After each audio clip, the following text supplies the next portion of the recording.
la tradition a été respectée, comme chaque mardi, plutôt, après chaque 2 semaines. Les membres de la Troïka politique se sont retrouvés autour de son Excellence, Monsieur le ministre d'État, ministre du Budget, dans le cadre de la coordination des politiques budgétaires et monétaires, avec comme priorité le suivi du cadrage macroéconomique pour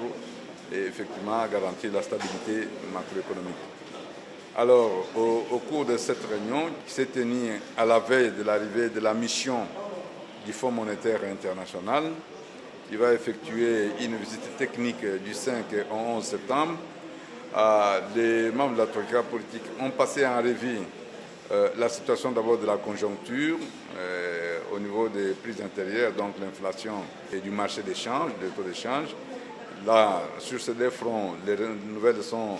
rassurantes parce qu'il y a des mouvements de décélération tant du côté de l'inflation que du taux d'échange. Et également, les membres de la Troïka politique se sont apaisantis sur la situation des finances publiques. Nous sommes à la veille, n'est-ce pas, du dépôt par le gouvernement de la nouvelle loi des finances 2025 pour l'exercice 2025, y compris la loi des finances rectificatives de 2024. Et nous sommes également dans un contexte où le gouvernement est en discussion avec les syndicats sur leurs demandes, leurs revendications.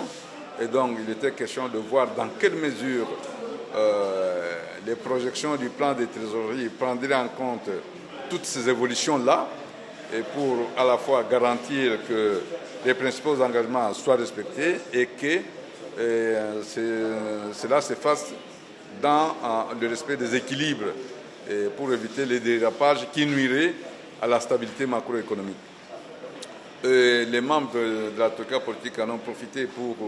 échanger sur la possibilité de pouvoir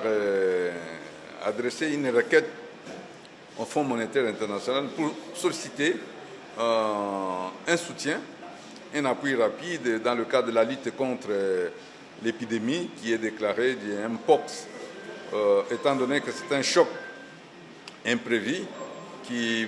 est de nature, n'est-ce pas, à perturber le cadrage macroéconomique, qui est de nature à affecter notre économie,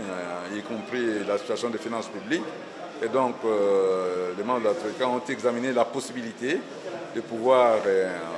recourir à nos partenaires, donc pas seulement au Fonds monétaire international, de recourir à la Banque mondiale et à la Banque africaine de développement, qui ont des instruments qui leur permettent d'intervenir dans la situation des pays qui sont confrontés à des chocs du genre des pandémies. Et donc, ça également, ça a été acté. Et ensuite, nous avons fini par examiner le calendrier des rencontres avec la mission du Fonds, conformément aux orientations de son Excellence, Monsieur le Président de la République, lors du Conseil des ministres, le 10e Conseil des ministres. Et des experts vont devoir faire une note à l'attention de la Troïka politique, que celle-ci pourra, n'est-ce pas, examiner avec son Excellence Madame la Première ministre pour donner des orientations en rapport avec la mission qui vient.